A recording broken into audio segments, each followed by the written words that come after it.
happens so often. Here's our plan. Here's what you've got to do. Here's your budget. Go do it. Then you've got half-hearted people looking around for other jobs, and they're not excited. This is the boss's plan. This is the consultant's plan. You want it to be everybody's plan, and I'll guarantee you, boom, you've got that thing executed quicker than you'd ever believe. That's, to me, is the key to an operational plan. Next in the book, I talk about this all-important area of appraisals and rewards. So many times this is left out of the strategic thinking of an organization. Now, what I'm proposing here is a reward system, both a short and long-term reward system. I've got 5 different companies and organizations on a performance appraisal and reward system that's outlined strictly from the book. And I want to cover those just in detail, a little bit of detail with you. The theory behind this is that organizational objectives have got to be achieved and individual objectives have to be achieved. Think about a sports team. How are sports teams rewarded? Well, you're rewarded if you go to the Super Bowl or the World Series. I've got what I call my reward opportunities. So a person's reward system is based on, well, how did the team do? I want to be a team player. But it's also based on how did I do as a particular individual. So if we go to the World Series, I bat .330, have a great year, then I should have high pay and high bonus. If the team finished in last place and I didn't do anything, then it's low pay and low bonus. But what you're doing is looking at the 4 different possibilities based on how you did and how the organization did. Another thing that I've come up with and is working very well in quite a number of organizations is what I call a MBO performance appraisal form. Here's where you take the negotiated, specific, agreed upon objectives and you agree on what they are in a concept I call care and feeding of the boss, and I've also got a discussion in the reading section on that, care and feeding of the boss and care and feeding of the employee. If you want to care and feed your boss, you agree on what you're going to accomplish. If you're a boss and you want to care and feed the person working for you, let's agree on what's to be accomplished. Now, the whole idea of that performance appraisal system is for the 2 of you then to sit down and to agree on how you succeeded on doing what you agreed to do.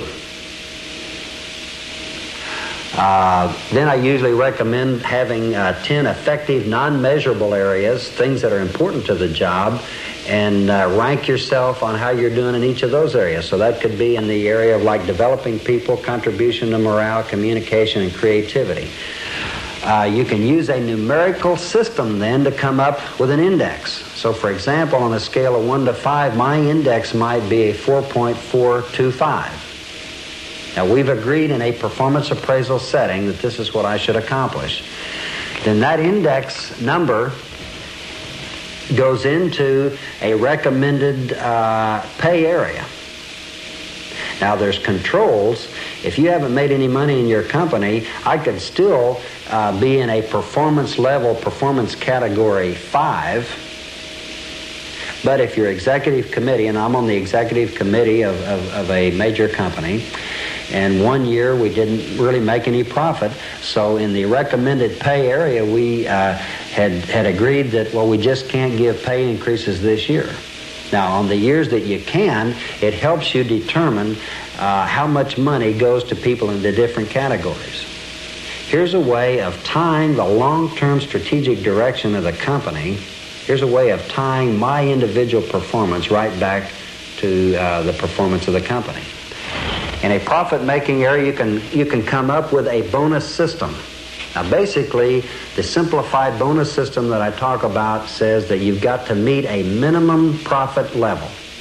Once you've reached that minimum profit level, then what you do is divide each extra dollar among the corporation and the employees. So, for example, you'd say for every dollar over a 15% after-tax profit, for every dollar, say 20% goes into a profit pool.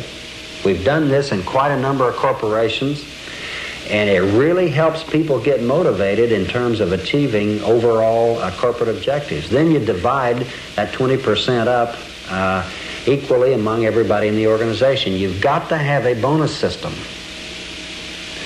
Now, let's think about appraisals now in terms of, is the ship staying on course? I recommend 4 times a year you come back and appraise overall organizational performance. You take a look at your top executives, you have them discuss, and you've got the information right on one sheet of paper. Are we on target? How are we doing in terms of meeting these top corporate objectives? You've also then given each individual 4 times a year an opportunity to say, here are my key objectives, how am I doing, am I on target? The whole thing is managed in a very positive, here's my direction, here's how I'm doing, and then let's have some corrective action if we need it. Now that's basically how this entire performance appraisal system needs to operate.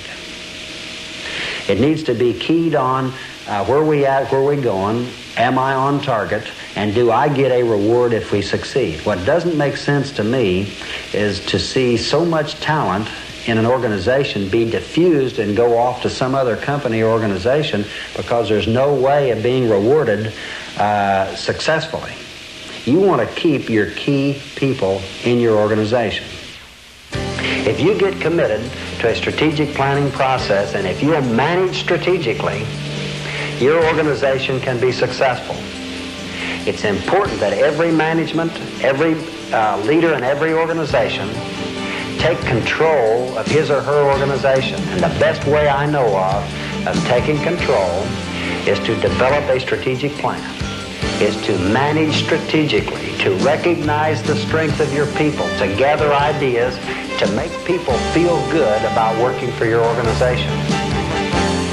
If I'm working for you and I meet my higher level needs of recognition, self-esteem, self-actualization, if you make me feel good about working for you, if you'll reward me when I succeed, if you'll coach me when I'm not doing well, I'm going to be a valuable employee that's going to stay with you and help you succeed over the long term. Isn't that really what we're talking about? Shouldn't an organization succeed over the long run? Shouldn't it pay taxes? Shouldn't it be an ethical member of the society in which it operates? Shouldn't it pay its suppliers on time?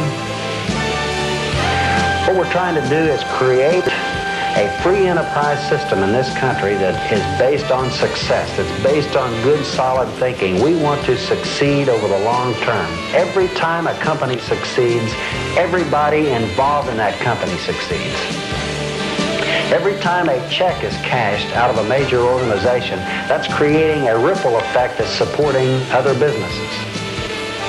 It's our moral and ethical responsibility as leaders in our organizations to make sure they succeed. There's a smart, good, effective way of succeeding. And that's what we've tried to share with you in this strategic planning and management program. Thank you.